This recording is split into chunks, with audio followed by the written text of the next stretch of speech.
کہ لیلا کی سہیلی مہربانی کرو ہم پر، اور مہربانی کر کے اتنا اور بتا دو کہ میرے لیلا کو میرے جسم کے کس حصے کی بوٹی گوشت چاہیے، کہاں کا گوشت چاہیے،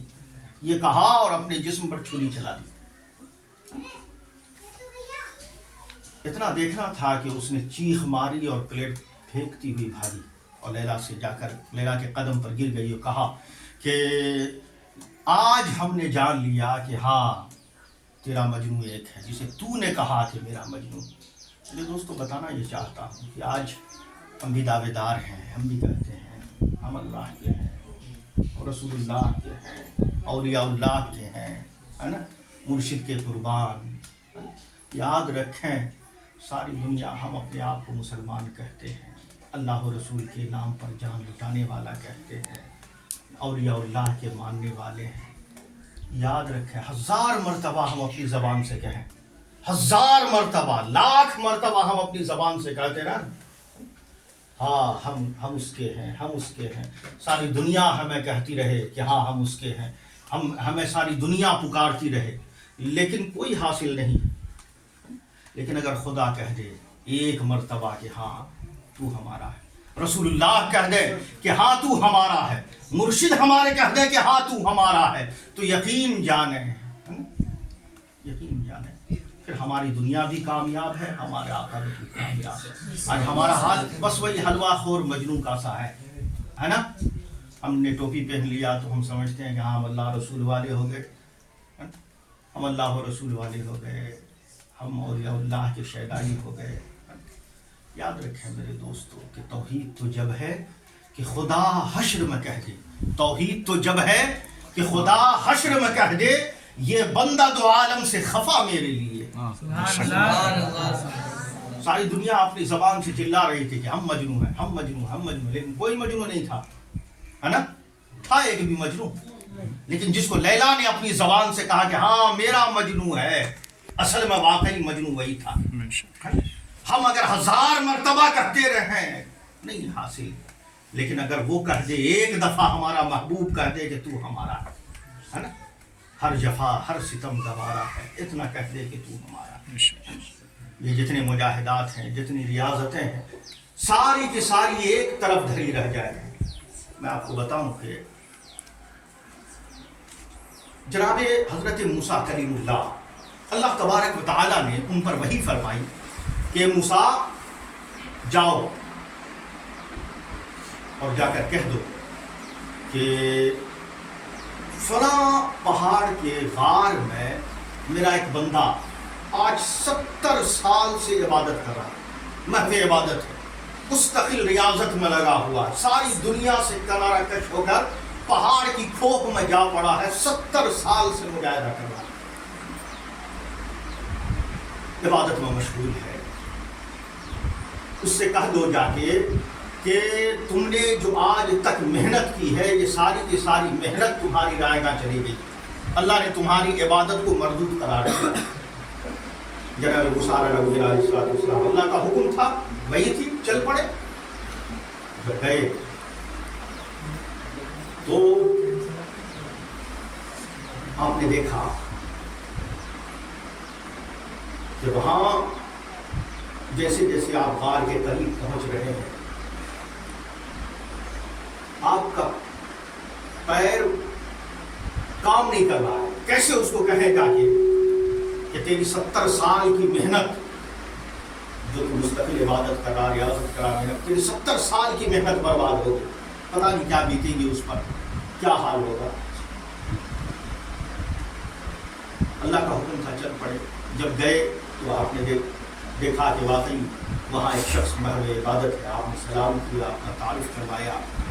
کہ میں اللہ کا کریم موسیٰ ہوں۔ بہرحال وہ اٹھے اور ان سے کہا کہ آج جو تم نے 70 سال سے میں تیری طرف اللہ کا حکم لے کر آیا، میں تیری طرف اللہ کا پیغام لے کر آیا۔ اب جب وہ انہوں نے سنا، کھڑے ہو گئے، اللہ کا پیغام آیا، کیا پیغام ہے؟ تجسس ڈالا، اللہ کا پیغام آیا ہے، جس کے لیے 70 سال سے محنت کر رہے ہیں، اس کے پیغام ہے کیا پیغام ہے؟ تو انہوں نے کہا کہ یہ جو تیری 70 سالہ عبادت ہے، 70 سالہ مجاہدہ ہے، محنت ہے، ریاضت ہے، مشقت ہے، اللہ تبارک و تعالیٰ نے اس کو نامقبول کر دیا، مردود کر دیا۔ آپ سوچیں کہ انسان سال بھر محنت کرتا ہے، 2-4 مہینے اگر محنت کرتا ہے، وہ اگر رائے گاہ ہو جائے تو انسان پر کیا بیتتی ہے؟ آپ دیکھتے ہیں کسان لوگ جو ہے محنت کرتے ہیں 4 مہینہ 6 مہینہ، اکثر یہ خبر اخبار کی زینت بڑھتی ہے کہ کسانوں نے خودکشی کر لی، زہر کھا لیا۔ کیوں؟ جو محنت کیا تھا 4-6 ماہ، انہوں نے فصل نہیں ہوا، محنت 4-6 مہینے کی برباد ہو گئی۔ اکثر آپ طالب علموں کے بارے میں سنتے ہیں، پڑھنے والوں کے، ایگزام دیا فیل کر گیا، ڈپریشن کا شکار ہو گیا، ہے نا، خودکشی کر لی۔ 1 سال محنت کیا، ناکام ہو گیا، برداشت نہیں کر سکا۔ اب سوچیں کہ 70 سال کی محنت ہے، اس کے پاس 70 سال کی محنت ہے، اور اچانک سے یہ خبر ملتی ہے کہ تمہاری یہ 70 سالہ محنت برباد چلی گئی، اکارت چلی گئی۔ وہ شخص اٹھا اور ناچنے لگا، رقص کرنے لگا، جھومنے لگا۔ جناب موسیٰ علیہ نبی علیہ السلام کو یہ خیال گزرا کہ شاید یہ برداشت نہیں کر سکا اور مخبوط الحواس ہو گیا ہے، ذہن اس کا معاف ہو گیا ہے۔ ابھی جناب موسیٰ علیہ السلام اسی ادھیر گن میں تھے کہ اس نے جواب دیا کہ کلیم اللہ، میں حواس باختہ نہیں ہوا ہوں، میں پاگل نہیں ہوا ہوں، میں مجنون نہیں ہوا ہوں، میں جھوم اس بات پر رہا ہوں کہ مجھے اس بات کا غم نہیں ہے کہ میری 70 سالہ محنت برباد گئی۔ میں جھوم اس لیے رہا ہوں، رقص اس لیے کر رہا ہوں کہ آج 70 سال سے ہم جس کے لیے محنت کر رہے تھے، اس نے کہا کہ میرا بندہ ہے، اس کو پیغام سنا دو، میرے بندے کو پیغام جا کر سنا دو۔ ہمیں اس سے غرض نہیں کہ ہمارا 70 سال کہاں چلا گیا، ہم جھوم تو اس لیے رہے کہ اس نے کہہ دیا کہ میرا ہے۔ ہر جفا ہر ستم گوارا ہے، اتنا کہہ دے کہ تو ہمارا ہے۔ دعویٰ کرنا، ہم دعویٰ کریں 1000 مرتبہ نہ حاصل ہے، لیکن اگر محبوب کہہ دے کہ ہاں تو ہمارا ہے تو یقیناً ہماری دنیا بھی سنور جاتی ہے، ہمارا حکم۔ آپ نے سنا ہوگا وہ قرآنی قصہ کہ قطمیر اصحاب کہف کا کتا جنت میں جائے، سنا ہے نا؟ قرآن کے اندر اس کا ذکر آیا ہے۔ کیوں جنت میں جائے؟ کیوں جنت میں جائے؟ یہ کتا ہو کر، کتے کے بارے میں تو ہم کو کہا گیا کہ اگر بھیگا کتا، گیلا کتا ہمارے بدن سے لگ جائے تو ہم پھر اس قابل نہیں ہوتے ہیں کہ 2 رکعت نماز پڑھ سکیں، ناپاک ہو جاتے ہیں، ہمیں غسل کرنا ہوگا، نہانا ہوگا، کپڑا بدلنا ہوگا، تب جا کر ہم جو ہے اس کے حضور دوگانہ ادا کر سکتے ہیں۔ لیکن جا رہا ہے جنت میں، کیسے جا رہا ہے؟ جب اصحاب کہف نکلے آبادیوں سے، دقیانوس جو اس وقت جو کلمہ گو ہوا کرتے تھے، یہ اللہ کے ولی تھے، جو کلمہ گو ہوا کرتے تھے، اس وقت کا بادشاہ بڑا ظالم اور جابر تھا، جو اس کو سجدہ نہیں کرتا تھا اس کو آگ میں زندہ جلا دیا کرتا تھا، بت بنا رکھا تھا، وہاں پر جا کر سجدہ کرو، پھر آ کر اس کو سجدہ کرو، جو نہیں کیا کرتا تھا اس کو کھولتے ہوئے تیل میں ڈال دیا کرتا تھا زندہ۔ تو اپنے ایمان کی محافظت کے لیے، ایمان کو بچانے کے لیے یہ لوگ رات کی تنہائی میں نکلے اور ایک غار میں پناہ لینے جا رہے تھے۔ راستے میں جا رہے تھے تو ایک کتا وہ بھی ساتھ ہو لیا۔ جب وہ کتا کھڑا ہوا اور ساتھ ساتھ چلنے لگا تو اصحاب کہف نے دیکھا تو ان لوگوں نے پتھر اٹھایا اور کتا کو مارنے لگے۔ رات کی تاریکی میں جب بھونکے گا اور اس بادشاہ، ظالم بادشاہ کے سپاہی کو خبر ہو جائے گی، رات میں بھونکے گا، خبر ہو جائے گی، وہ ان کو لے جا کر کہے گا سجدہ کرو۔ اصحاب کہف کتے کو پتھر مار رہے ہیں۔ اب آپ دیکھیں اس نظارے کو کہ کتا اپنی جگہ کھڑا ہوا، پتھر مار رہے ہیں، پتھر کھا رہا ہے۔ اپنی جگہ ڈٹا ہوا ہے، پتھر کھا رہا ہے، اپنی جگہ جمع ہوا ہے، یہاں تک کہ جسم لہو لہان ہو گیا، جسم لہو لہان ہو گیا، جسم سے خون بہنے لگا اس کتے، مگر ہے کہ اپنی جگہ سے ہٹ نہیں رہا۔ امام قرطبی رحمۃ اللہ تعالی علیہ تفسیر قرطبی میں فرماتے ہیں کہ اس کتے نے اللہ تبارک و تعالیٰ کی بارگاہ میں دعا کی کہ اللہ ہم کو زبان عطا کر دے، اللہ ہم کو گویائی دے دے، منہ میں بولی دے دے، ہے نا۔ فقام القلب علی رجلیہ ورفع یدیہ الی السماء، وہ کتا اپنے دو ٹانگوں پر کھڑا ہو جاتا ہے، اپنے دو ٹانگوں پر کھڑا ہو گیا اور اپنا ہاتھ آسمان کی جانب بلند کرتا ہے۔ فقام القلب علی رجلیہ، دو ٹانگوں پر کھڑا ہوا، ورفع یدیہ الی السماء، اور آسمان کی جانب ہاتھ کو بلند کیا، اور جب اللہ تعالیٰ سے دعا مانگی کہ مولا مجھے زبان دے دے، گویائی دے دے، اور جب اس کو گویائی ملی تو اس کتے نے اپنی زبان سے کہا کہ اے اللہ والو، میں وہ کتا نہیں ہوں جو اللہ والوں پر بھوکا کرتا ہے، بلکہ میں تو وہ کتا ہوں جو اللہ والوں سے محبت کیا کرتا ہے۔ واللہ انی احب الاولیاء والصالحین، میں وہ کتا ہوں جو اللہ والوں سے محبت کرتا ہے۔ دیکھیں کتا جمع رہا، ڈٹا رہا، جسم لہو لہان ہوتا رہا، ہے نا، پتھر کھاتا رہا، زخمی ہوتا رہا، ہے نا، مگر اپنی جگہ ڈٹا رہا۔ اور جب ڈٹا رہا تو انعام کیا ملا اس کو؟ انعام کتنا بڑا ملا کہ اصحاب کہف، اب جس حال میں ہے، اگر اصحاب کہف کروٹ بدلتے ہیں تو وہ کتا بھی کروٹ بدل رہا ہے۔ قرآن میں جہاں جہاں اللہ نے اصحاب کہف کا تذکرہ کیا وہاں وہاں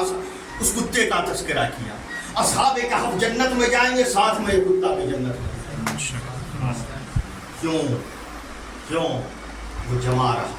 وہ ڈٹا رہا، اور جب اپنے آپ میں وہ جمع رہا، ڈٹا رہا، اور ڈٹنے کے بعد جب اس نے اپنے آپ کو اصحاب کہف کے حوالے کر دیا تو اصحاب کہف نے جب انہیں اپنا لیا اور سینے سے لگا لیا تو اللہ نے انہیں یہ مقام دیا کہ ساتھ میں وہ کتا بھی جنت میں۔